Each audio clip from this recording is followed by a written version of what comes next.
Good morning, students. Today, we discuss on the chapter Taro is Revered.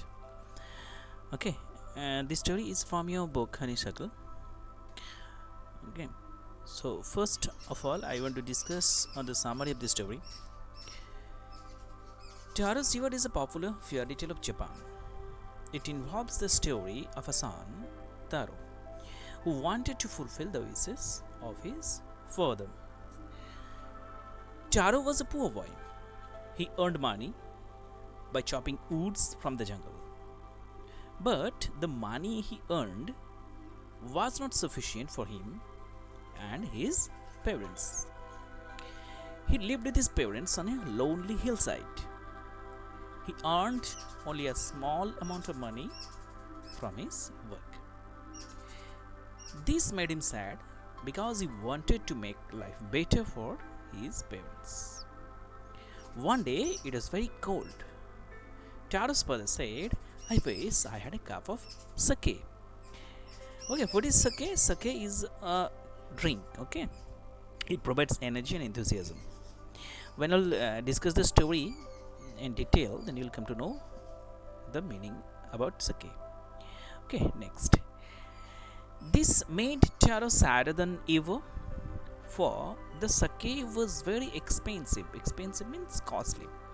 However, next morning he got up earlier than usual and made for the forest. That means he started to the forest. He kept on chopping the wood for a long time. His mouth was dry and he felt thirsty. But he went on chopping the wood. Suddenly, a sound of water falling somewhere nearly made Taro stop his work. He had never seen or heard of rushing water nearby. He was very thirsty. He ran in the direction of the sound.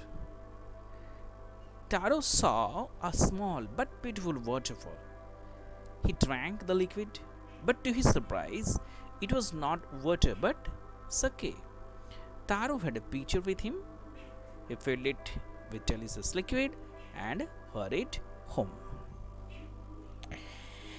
The, the old man was delighted with the liquid. Taro reached home and gave that liquid, that means sake, to his father. The old man, that means his father, was delighted with the liquid. He took just one swallow. This stopped his shivering and he began to dance. This was his way to show his happiness.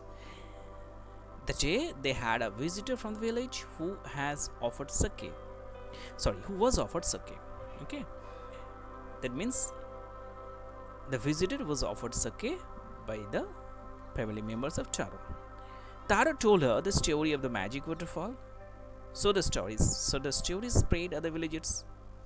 And what happened? The story spread, to the other villagers. Then the other villagers came to Taro's house within half an hour. And what happened? The pitcher was empty because all of them started drinking the sake from the pitcher. That's why. Next morning, much before Taro, all the villagers had reached the magic waterfall. However, they became angry. Why? Now, when they tasted the liquid, it was nothing but cold water. They were very angry and wanted to drown Taro, who they thought had cheated him. They thought that Taro had cheated them because the water was the taste was like just like water, not of sake. The Taro noticed the whole thing. Taro hid himself in the forest. Okay, when they had gone, he tasted the liquid himself, but it was the same fine sake. It is now clear that the magic waterfall gave sake only to Taro. To all others, it gave only water. Obviously, God was kind to Taro because he was a thoughtful son. The story of Taro and his magic waterfall reached the emperor. He sent for Taro and rewarded him with 20 pieces of gold. Then he named the most beautiful fountain of the city after Taro. This was to encourage all children to honor and obey their parents. So that's all about the summary of this story. In my next video, I will discuss on the story paragraph wise. I will explain the word meaning also. Okay, so that's all for the day. Thank you.